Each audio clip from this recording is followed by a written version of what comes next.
Hello everyone, this is Merle Winter with SWAN Retirement Strategies. Just want to go over the next idea of this 10-10-10 rule and why it's so important for you and everyone that you know to understand the taxation of your retirement accounts. So let's dive right into the numbers again.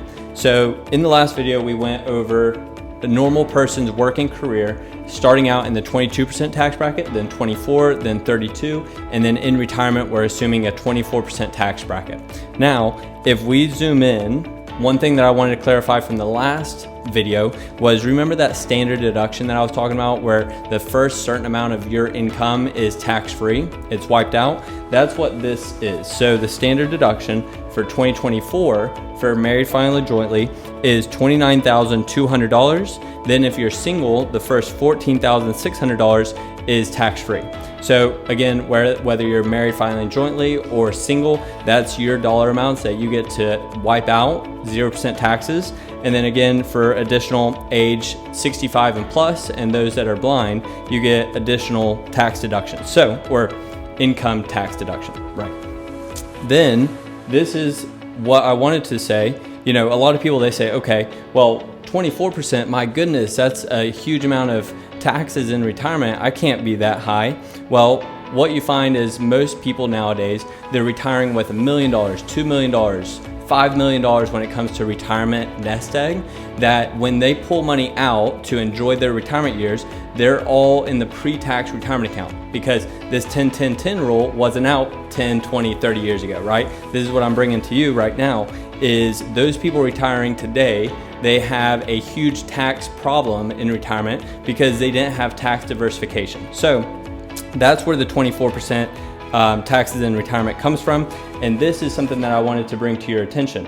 If you look back throughout history about the taxes here in the United States, and this is what's called the highest marginal tax bracket, this is showing that from the 1913 to 1928 time period, where World War I was going on, you can see that the highest tax bracket shot up to close to, let's call it 75%, almost 80%. So that means that if you were in the highest earning bracket for the United States, and let's just say for today, the highest for married, filing jointly is somewhere between $700,000 and $800,000 of earned income. Let's say if you made more than that back in that time period, you were paying 70 to 80% of that income going to the IRS. You were only keeping 20 or 30% of that income that you were earning, which is crazy. Then again, in World War II, you can see this whole time period where this was as high as 90, 92, 93% taxes for the highest earners, right? And meaning on the highest bracket back in the day. But again, here recently in the United States, you can see that we're right around that 37% tax bracket as being the highest tax bracket here in the United States. But again, who knows what the future is going to be? Now that the United States, in the next video that I'll show you, is the US debt clock on how fast the United States is accumulating debt, how further and further we're going into debt every single day. Now, there's two ways that the United States can fix that problem. Number one is stop spending so much money, and number two is simply raising taxes on the citizens, right? Which one do you feel like is going to, the United States is going to do, right? And comment down below, because most of my clients that I talk with, they all say, my goodness, I think that the United States is just going to keep increasing tax rates because, one, the United States, we're in a system that most people don't understand taxes as it is. So why not just keep increasing tax rates? That's what the United States will probably do.